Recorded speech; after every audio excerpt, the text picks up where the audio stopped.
এই মেয়েটা বিয়ের আগেই প্রেগনেন্ট হয়ে যায়। তারপর সেই প্রেমিক যুগলের জীবনে নেমে আসে একের পর এক বাধা বিপত্তি। সবকিছুই বদলে যেতে শুরু করে। ছোট ছোট ভুল বোঝাবুঝি কিভাবে একটা সুন্দর সম্পর্ক নষ্ট করে দিতে পারে এবং একটা সাধারণ ছেলে কিভাবে একজন দায়িত্ববান বাবা হয়ে উঠে সেটাই ফুটিয়ে তোলা হয়েছে। দেখানো হয়েছে সেই বাবা পৃথিবীর সবকিছু ত্যাগ করে শুধুমাত্র তার সন্তানের মুখের দিকে তাকিয়ে তার জীবনের সকল সুখ বিসর্জন দেয়। আজকের গল্পটা সম্পূর্ণ দেখলে আপনার চোখের কোণে অজান্তে পানি চলে আসবে। বলছিলাম 2023 সালে মুক্তি পাওয়া দাদা মুভির কথা।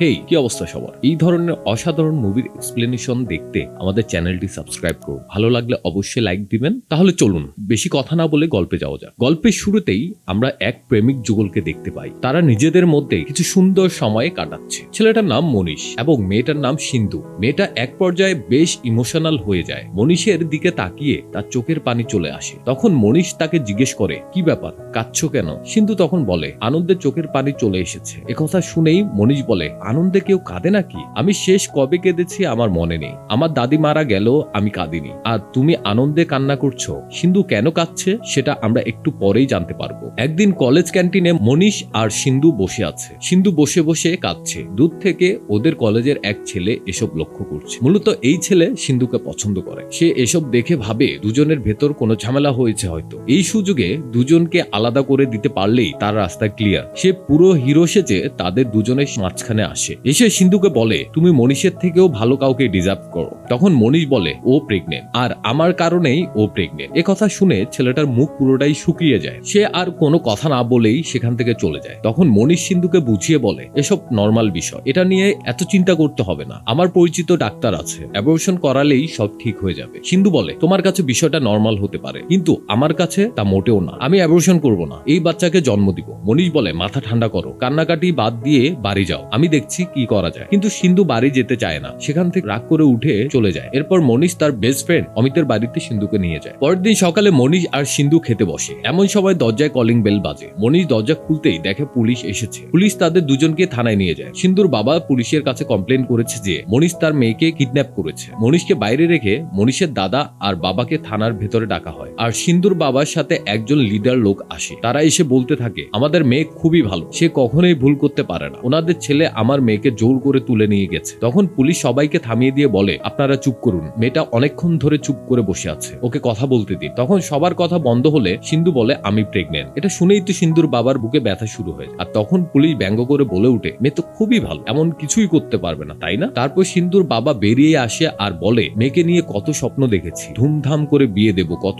আশা ছিল, সব শেষ। অন্যদিকে মনীষের দাদা এসে মনীষকে বলে, কত বড় ঝামেলা সৃষ্টি করেছিস জানিস? এমন সময় মনীষের বাবা এসে বলে, আমার মান সম্মান আর রাখলো না এই ছেলে, সে করছে নিজের জীবনটাই শেষ করে দেই। এই শিক্ষা দিয়ে বড় করেছি তোকে আমি প্রথম থেকেই নিষেধ করেছিলাম, কিন্তু ওর মা সাপোর্ট করে বলেছিল ডিপ লাভ। কত ডিপ লাভ এখন বোঝাই যাচ্ছে। মেয়েটা ভালো বলে ওর ব্যাপারে কোনো কমপ্লেন করেনি। মনীষ যেন মেয়েকে মাঝ রাস্তায় ছেড়ে না যায়। এসব বলে সবাই চলে যায়। যাওয়ার পরে মনীষ তার বন্ধুকে বলে, এখন একটা বাসা ভাড়া নিতে হবে। তখন অমিত বলে, বাবা মা বাড়িতে নেই, তোরা আমাদের বাসায় কিছুদিন থাকতে পারিস। তারপর মনীষ তাকে একটা চাকরির ব্যবস্থা করে দিতে বলে। তারা দুজন এখন তার বন্ধুর বাড়িতেই থাকতে শুরু করে। মনীষ চুপচাপ মন খারাপ করে বসে থাকে। এমন সময় সিন্ধু এসে মনীষকে জড়িয়ে ধরে। দুদিন কথা না বলার জন্য সরি বলে। তখন মনীষ তাকে সান্ত্বনা দিয়ে বলে, তুমি চিন্তা করো না, আমি একটা চাকরি ব্যবস্থা ঠিকই করে ফেলবো, কলেজের খরচ আর মেডিকেলের বিল চালিয়ে নেব। সিন্ধু বলে, তুমিও চিন্তা করো না, আমিও সবসময় তোমার পাশে আছি, দুজন মিলে আমরা একটা ব্যবস্থা ঠিকই করে নিব। এভাবেই সময় কাটতে থাকে। একদিন কলেজ শেষ করে গাড়িতে আসার সময় সিন্ধু বলে, আমার এভাবে অন্যের বাড়িতে থাকতে ভালো লাগে না, কোথাও ছোট একটা ঘর ভাড়া নিলে হয় না? মনীষ বলে, বেতন পায় মাত্র 10,000 টাকা, তা দিয়ে কলেজ খরচ, মেডিকেল খরচ, অন্যান্য খরচ মিটিয়ে আর টাকা কই থাকে? সিন্ধু আর কিছুই বলে না। এভাবে কষ্ট করে দিনের পর দিন কাটতে থাকে। একদিন অমিতের কিছু বন্ধু এসে বাসার ভেতর পার্টি করে। সকালে মনীষ বাসায় ফিরে দেখে ঘরে সবকিছু এলোমেলো আর ছেলেগুলো মদ খেয়ে মাতাল হয়ে নিচে পড়ে আছে। সিন্ধু তখন মনীষকে বলে, এ বাড়িতে আমি থাকতে পারবো না, অন্য কোথাও বাসা ভাড়া নাও। তারপর তারা কম টাকায় একটা বাসা ভাড়া নিয়ে সেখানে চলে আসে। এমন পরিস্থিতিতেও তারা দুজন দুজনকে খুশি রাখার চেষ্টা করে। একদিন সিন্ধু বলে, যদি ছেলে হয় তাহলে নাম রাখবো আদিত্য, আর মেয়ে হলে অদিতি। আর শোনো, আমার না একটা ইচ্ছে আছে, একদিন ফাঁকা রাস্তায় আমরা দুজন বাইক নিয়ে ঘুরতে বের হব। মনীষ বলে ঠিক আছে, সে দেখা যাবে। পরের দিন সিন্ধুর এক বান্ধবী আসে তাদের বিয়ের ইনভাইট করতে। বান্ধবী চলে যাওয়ার পর সিন্ধু মনীষকে বলে ওদের একটা সোনার রিং গিফট করতে হবে। মনীষ তখন বলে তোমার কোনো ধারণা আছে সোনার দাম কত? কিভাবে কি করে সবকিছু খরচ চালাই জানো কিছু? সিন্ধু তখন রাগ করে বলে ঠিক আছে, যাবো না বিয়েতে, এবার হয়েছে। মনীষ তখন বলে আমাকে এত রাগ দেখাবে না, একে তো আমার ঘাড়ের উপর উঠে খাচ্ছ, আবার আমাকেই বেশি কথা বলছো। মনীষ ঘর থেকে রাগ করে বের হয়ে যায় এবং বন্ধুদের সাথে ড্রিঙ্কস করে বাসায় ফিরে। মনীষকে এভাবে দেখে সিন্ধুর অনেক রাগ হয়। পরের দিন দুজনে হাসপাতালে চেক আপের জন্য গেলে সিন্ধু আর মনীষের সাথে কোনো কথা বলে না। তখন মনীষ বলে কালকে বেশ মাথা গরম ছিল, তাই একটু বেশি খেয়ে ফেলেছি, কিছু মনে করো না প্লিজ, কতবার আর সরি বলবো। তার জবাবে সিন্ধু বলে উঠে এবার যখন রাগ হবে আমিও 2-3 প্যাক মেরে দিব। এরপর সে বলে আমাদের বাবুকে ছুঁয়ে বলো আর কখনো ড্রিঙ্কস করবে না। তখন মনীষ সিন্ধুর পেটে হাত রেখে প্রমিস করে সে আর কখনোই ড্রিঙ্কস করবে না। পরের দিন সিন্ধু আবার চেক আপের জন্য হাসপাতালে যায়। গাড়িতে বসে বারবার মনীষকে ফোন দেয়, কিন্তু ফ্যাক্টরি কাজের চাপে এবার মনীষ সিন্ধুর সাথে আসতে পারেনি। এদিকে ডক্টর সিন্ধুর মেডিকেল রিপোর্ট দেখে বলে তোমার স্বাস্থ্যের প্রতি কোনো সচেতনতা নেই, তোমরা দুজনই খুবই কেয়ারলেস, তুমি অনেক দুর্বল, নিজের প্রতি যত্ন বাড়াও, নয়তো এই বাচ্চাকে কি করে বাঁচাবে। ওই দিন রাতে মনীষ কাজ শেষ করে বেরোনোর সময় তার সহকর্মীরা মদ খাওয়ার জন্য জোর করে। সে তাদের জোরাজুরিটা আর না করতে পারে না, তাই আবারও মদ খেয়ে বাসায় ফিরে। অন্যদিকে সিন্ধু যখন দেখে মনীষ কথা দেওয়ার পরও আবারও মদ খেয়ে বাসায় ফিরেছে, সে অনেক হতাশ হয়ে যায়। এরপর সকালে মনীষ খেতে বসলে সিন্ধু অনেক বকাঝকা করে, এমনকি তার গালে চর মেরে বলে বেবিকে ছুঁয়ে ওয়াদা করে আবার সেই ওয়াদা ভঙ্গ করলে? মদ খাওয়ার জন্য টাকা খরচ হয় না বুঝি? সবাইকে ছেড়ে তোমাকে বিশ্বাস করে তোমার সাথে চলে এসেছিলাম, আর তুমি তার এই প্রতিদান দিলে? মনীষ অনেকক্ষণ যাবৎ এসব কথা শুনে বেশ রেগে যায়। এক পর্যায়ে তাকে ধমক দিয়ে বলে আমি বলেছিলাম আমার সাথে আসতে, আমি বারবার বলেছি অ্যাবর্শন করাতে, তুমি আমার জীবনটাই ধ্বংস করে দিয়েছো, এখন এসেছো না একা কান্না কাঁদতে? এমন ভাব করছো যেন মনে হয় আমি তোমাকে চিট করেছি। ফ্যাক্টরির কাজ আমার ভালো লাগে না, তবুও তোমার মুখের দিকে তাকিয়ে আমাকে করতে হয়, আর তাদের চাপে পড়ে একটু ড্রিঙ্কস তো করতেই হবে। কিন্তু তার কথায় কষ্ট পেয়ে বলে তুমি এমন করে বলছো কেন, আমিও তো কষ্ট করে তোমার সাথে আছি, তুমি কি চাও আমি মরে যাই? মনীষের মাথা গরম হয়ে যায়। সে বলে এখানে এভাবেই থাকতে পারলে থাকো, না হলে চলে যাও। তারপর সে রাগ করে ঘর থেকে বের হয়ে যায়। ঠিক সেই সময় হঠাৎ সিন্ধুর ডেলিভারি পেন উঠে। কাতরাতে কাতরাতে সিন্ধু মনীষকে ফোন দেয়। মনীষ সিন্ধুর কল দেখে কেটে দিয়ে ফোনটা বন্ধ করে রাখে। সিন্ধু ব্যথায় অস্থির হয়ে উঠে। তার প্রতিবেশীরা শুনতে পেয়ে দৌড়ে আসে, তার বাবাকে কল করে হাসপাতালে নিয়ে যায়। মনীষের বাড়িতেও খবর দেওয়া হয়। তখন হাসপাতালে গিয়ে দেখে সেখানে শুধু সদ্যজাত বাচ্চাটাই আছে, সিন্ধু নেই। তখন মনীষের দাদা বলে সিন্ধু ওর বাবার সাথে চলে গেছে, আমরা এসে শুধু বাচ্চাটাকেই পেয়েছি। এমন পরিস্থিতিতে মনীষ কি করবে বুঝতে না পেরে সে বাচ্চাটাকে নিয়ে সিন্ধুদের বাড়িতে ছুটে যায়। সেখানে গিয়ে দেখে তারা কোথাও যেন চলে গিয়েছে, বাড়িতে শুধু কেয়ারটেকার আছে, সে কিছুই জানে না। এই বাচ্চা নিয়ে মনীষ তাদের বাসায় আসলে তার বাবাও বাড়িতে ঢুকতে দেয় না। আর কোনো রাস্তা না পেয়ে মনীষ অনাথ আশ্রমে যায়, গিয়ে বলে সে বাচ্চাটাকে আন্নানগরের রাস্তায় পেয়েছে, তাই তাকে এখানে রাখতে এসেছে। এরপর সে চলে আসে, কিন্তু সেখান থেকে বের হওয়ার পর তার বাচ্চাটার জন্য অনেক খারাপ লাগে। এতদিন এত কষ্ট করেছে এই বাচ্চাটাকে পৃথিবীতে আনার জন্য, হঠাৎ সে ড্রাইভারকে বলে গাড়ি ঘোরাও। তারপর আবারও অনাথ আশ্রমে গিয়ে তাদের অনেক বুঝিয়ে সে তার বাচ্চাকে নিয়ে আসে। বাচ্চাটাকে নিয়ে সেই ভাড়া বাড়িতে উঠে। বাচ্চাটা অনেক কান্নাকাটি করে, কি করবে বুঝতে না পেরে বাচ্চাটাকে নিয়ে তার বন্ধু অমিতের বাড়িতে উঠে। মনীষকে দেখে অমিত বলে তুই একা কেন, সিন্ধু কোথায়? তখন মনীষ বলে ও আমার বাচ্চার দিকে ফিরেও তাকায়নি, হাসপাতালে রেখেই চলে গেছে, আমি ওকে কখনোই ক্ষমা করবো না। দোস্ত তুই আগামী 3 বছর বিয়ে করিস না। এই কথা শুনে অমিত চমকে যায় আর বলে তোর নিজের তো মজা নেওয়া শেষ, এখন আমার বেলায় যত বাধা, তোমাদের জন্য আমি জীবন থেকে সব ত্যাগ করে দিই। সে মুখে এসব বললেও সবসময় বন্ধুকে সাহায্য করে। ঠিক সেই সময় বাচ্চাটা কান্না করে উঠে, আর তাদের ঘরের হাউসকিপার এসে বলে এই নবজাতক শিশুকে 12 মাস পর্যন্ত মায়ের দুধ খাওয়াতে হবে। তখন তারা দুজন বেশ দুশ্চিন্তায় পড়ে যায়। হাউসকিপার বলে চিন্তা করো না, আমি ব্যবস্থা করে দিব। বাচ্চার নাম কি? তখন মনীষের সিন্দুর দেওয়া সেই নামটা মনে পড়ে, আদিত্য। এরপর সবাই চলে গেলে বাচ্চাকে একা পেয়ে মনীষ বাচ্চাটাকে সরি বলে। তার নিজের মধ্যে বাবা বাবা ফিল হয়, তার খুব ভালো লাগতে শুরু করে। তারপর সে ধীরে ধীরে বাচ্চা মানুষ করা শিখে নেয়, কিভাবে বাচ্চাদের ধরতে হয়, কিভাবে কোলে নিতে হয়, গোসল করাতে হয়, সবকিছুই শিখে ফেলে। মনীষ তার বাচ্চাকে নিয়ে কলেজেও যায়। অমিত আদিত্যকে সবসময় দেখাশোনা করে। এভাবে বাচ্চাটা বড় হতে থাকে। অমিত ও আদিত্য সবসময় দেখাশোনা করে। এভাবে বাচ্চাটা বড় হতে থাকে। বাচ্চাটা এখন বসতে শিখেছে। একদিন অমিত বাচ্চাকে মা ডাকা শেখাচ্ছিল। এমন সময় বাচ্চাটা বলে উঠে দাদা, অর্থাৎ সে বাবাকে ডাকে। মনীষ অনেক খুশি হয়ে যায়। এরপর বাচ্চাটাও আরেকটু বড় হলে একটা প্রাইভেট স্কুলে ভর্তি করায়। একদিন মনীষ আদিত্যকে স্কুলে পৌঁছে দিতে যাচ্ছিল। এমন সময় আদিত্য জিজ্ঞেস করে বাবা, সরকারি স্কুল আর আমাদের স্কুলের মধ্যে পার্থক্য কি? মনীষ তখন উত্তর দেয় সরকারি স্কুলের বেতন কম। তখন ছেলে বলে বাবা, আমাকে সরকারি স্কুলে ভর্তি করিয়ে দাও। বাচ্চার মুখের কথা শুনে সে অনেক গর্ববোধ করে, কারণ তার কষ্ট এতটুকু বাচ্চা বুঝতে পেরেছে। এটাই তার সার্থকতা। পরের দিন মনীষ আদিত্যকে স্কুলে আনতে গেলে দেখতে পায় তার পা কেটে গেছে। মনীষ জিজ্ঞাসা করতে আদিত্য বলে আমাকে সঞ্চয় ধাক্কা দিয়ে ফেলে দিয়েছে। ছেলের এই অবস্থা দেখে মনীষের মাথা গরম হয়ে যায়। সে বলে সঞ্চয়কে। তখন আদিত্য সঞ্চয়কে দেখিয়ে দেয়। সঞ্চয় তাদের দেখে ভয় পেয়ে তার বাবার পেছনে লুকায়। মনীষ এসে সঞ্চয়ের বাবাকে বলে আপনার নাতি আমার ছেলেকে ফেলে দিয়েছে, এরপর এমন যেন না করে, তাহলে কিন্তু ভালো হবে না। লোকটা ভীষণ রেগে যায়, কারণ তাকে দেখে কি দাদা মনে হয়। ছেলের বাবাকে বলে দাদা, এত বড় অপমান সে মুখ বুজে সহ্য করবে না। লোকটা রেগে গিয়ে থানায় মানহানি মামলা করে। থানায় আসলে আদিত্য তার বাবাকে বলে বাবা কখন বাসায় যাবে, খিদে লেগেছে। তখন মনীষ বলে তুমি অমিত আঙ্কেলের সাথে চলে যাও। আদিত্য তো মানতে নারাজ। সে পুলিশকে গিয়ে বলে আঙ্কেল আমি বাবার সাথে থাকবো, আমাকেও রেখে দাও। পুলিশ তার কথায় মুগ্ধ হয়ে তাকিয়ে থাকে আর বলে তুমি যাও বাবা, উনি পরে আসবে। আদিত্য সঞ্চয়ের বাবাকে বলে আঙ্কেল আমার জন্যই তো আমার বাবা তোমার সাথে ঝামেলা করেছে, আমাকেও আটকে রাখো। ছোট বাচ্চার মুখের কথা শুনে লোকটার রাগ কমে যায়। তারপর সে তার কমপ্লেন উঠিয়ে নেয়। এরপর বাইরে গিয়ে সঞ্চয়ের বাবা আর মনীষ বসে কথা বলে। এমন সময় লোকটা বলে তুমি এত রাগ হলে কেন? মনীষ বলে ভালো একটা চাকরি হারিয়ে ফেলেছি। তারপর লোকটা তাকে একটা ভিজিটিং কার্ড দিয়ে ওই কোম্পানিতে দেখা করতে বলে। এরপর দিন মনীষ ইন্টারভিউ দিতে গেলে তার চাকরিটা হয়ে যায়। তাকে দ্রুত কাজ বুঝে নেওয়ার জন্য ম্যানেজারের সাথে দেখা করতে বলে। মনীষ খুব খুশি মনে ম্যানেজারের সাথে দেখা করতে যায়, কিন্তু ম্যানেজারকে দেখে মনীষের হুশ উড়ে যায়, কারণ ম্যানেজার আর কেউই না, ম্যানেজার হলো সিন্ধু। আর এরপরে মনীষ উঠে গিয়ে সঞ্চয়ের বাবাকে বলে আমি এখানে কাজ করতে পারবো না, কারণ আমি যাকে কখনোই দেখতে চাই না সে কিনা আমার ম্যানেজার, আমার পক্ষে এখানে কাজ করা সম্ভব না। তখন সঞ্চয়ের বাবা তাকে বলে কেন ভয় পাচ্ছ, তুমি তোমার কাজ করবে আর ও ওর কাজ করবে, ও তো লাইফটা ভালোভাবে এনজয় করছে, তাহলে তুমি কেন পারবে না? মনীষ সিন্ধুকে দেখলে ইমোশনাল হয়ে যায়, তাই সে তার বাচ্চাকে রাতে জিজ্ঞাসা করে মা কেমন হয় জানো? আদিত্য বলে হ্যাঁ জানি। মনীষ একটু অবাক হয়ে যায়, তারপর বলে আমাকে তো কখনো বলেনি। আদিত্য বলে তুমি মাকে পছন্দ করো না তাই না, তুমি আমাকে এত ভালোবাসো, আমার আর কাউকেই প্রয়োজন নেই। এই বলে সে ঘুমিয়ে পড়ে। পরদিন সকালে মনীষ অফিসে আসলে মনীষকে একটা টিমে ভাগ করে দেওয়া হয়, যেখানে 5 জন নিয়ে তাদের কাজ করতে হবে। মনীষ সবার সাথে খুব ফ্রেন্ডলি মিশে। মনীষ তার টিমের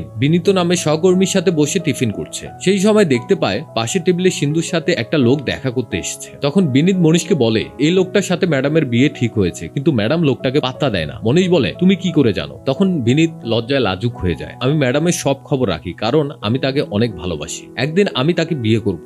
একথা শুনে মনীষ মনে মনে হাসতে থাকে। পরের দিন সিন্ধু মনীষের টিম মেম্বার দীপিকাকে অনেক বকাবকি করে, আর মেয়েটা বকা শুনে কাঁদতে থাকে। এটা দেখে মনীষ বলে কি হয়েছে? তখন পাশের থেকে একজন বলে পেমেন্ট করতে গিয়ে ভুল করেছে, একটা অ্যাকাউন্টে ডাবল পেমেন্ট করেছে। তারপর মনীষ এটা দায়িত্ব নিয়ে সমাধান করে দেয়। এরপর একদিন বিনীত মনীষকে বলে আচ্ছা দেখো তো সিন্ধু আমাকে দেখছে কিনা। মনীষ সিন্ধুর দিকে তাকিয়ে বলছে হ্যাঁ দেখছে। হঠাৎ ওয়াশরুম থেকে চিৎকারের আওয়াজ হলে সেখানে সবাই ভিড় করে। মনীষও দৌড়ে যায়, গিয়ে জিজ্ঞাসা করে কি হয়েছে। পাশ থেকে বলে উঠে ওর প্রেমিকা ওকে ছেড়ে চলে গেছে, তাই সুইসাইড করতে এসেছে। মনীষ পাশ কাটিয়ে ওয়াশরুমে ঢোকে আর লোকটাকে বলে সুইসাইড করতে চাও ভালো কথা, কিন্তু ঠিকঠাক ভাবে করতে না পারলে পঙ্গু হয়ে যাবে। তার কাছে এসে বলে নিজেকে যে মেরে ফেলবে এই কারণটা কি যুক্তিসঙ্গত? জীবনে সবকিছু কি শেষ হয়ে গেছে? লোকটা তার ভুল বুঝতে পেরে বলে এখন আমি কি করব?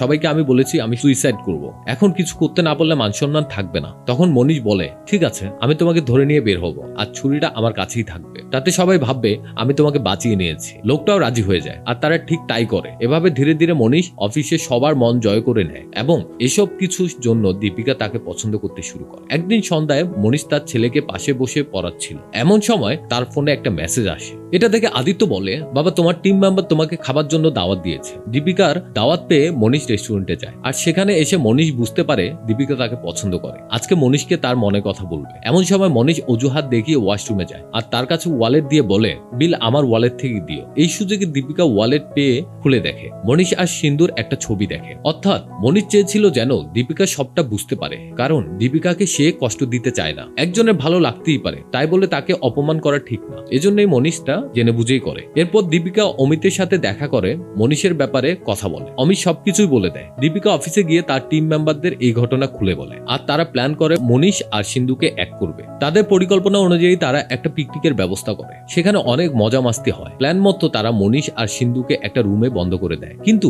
পরক্ষণে সিন্ধু বেরিয়ে এসে সবাইকে অপমান করে, এমনকি দীপিকাকে একটা চর মারে। মূলত সিন্ধু মনে করে এসব মনীষের প্ল্যান। সিন্ধু সবাইকে বলে তোমরা জানো না এই লোকটা কতটা খারাপ। তারপর সে রাগ করে এখান থেকে থেকে চলে যায়। সবাই ভীষণ মন খারাপ করে, তারা যেটা চেয়েছিল সেটা তো হয়নি, বরং অপমানিত হলো। মনীষ বলে, এটা কোনো ব্যাপার না, তোমরা যে যার কাজে যাও। এর কয়েকদিন পর মনীষের বাবা মা তার দাদার বিয়ের দাওয়াত দিতে আসে। আদিত্যকে দেখে সবার মন ভরে যায়। মনীষ তার মায়ের উপর বেশ অভিমান করে। তার মা তাকে বোঝায় তার হাতে কিছুই করার ছিল না। যাওয়ার আগে মনীষের বাবা আদিত্যকে কিছু টাকা দেয়, কিন্তু আদিত্য নিতে চায় না। তারপর বলে, তুমি এটা রাখো, আমি খুশি হয়েই দিয়েছি, আমি তোমার দাদা হই। তারপর আদিত্য সেটা নেয়। পরের দিন অফিসের বস আসলে সবাই ভয়ে থাকে, কারণ এই বসের চরিত্র এবং দৃষ্টি কোনোটাই ভালো না, মেয়েদের সাথে শুধু ফ্লার্ট করে। এমন সময় বিনীত মনীষকে বলে, এই সেই লোক যিনি সিন্ধুকে ডিস্টার্ব করে। আজও বস সিন্ধুকে কাজ দিয়ে সন্ধ্যা অবধি আটকে রাখে, তার বিভিন্ন বাজে ইঙ্গিতের কথা বলতে থাকে। এমন সময় অফিসের ভেতরে মনীষ বাহানা বানিয়ে চলে আসে। সে বলে, আমার বাইকের চাবিটা কোথায় রেখে গিয়েছি খুঁজে পাচ্ছি না। বস অফিস থেকে তাকে দ্রুত বের করার জন্য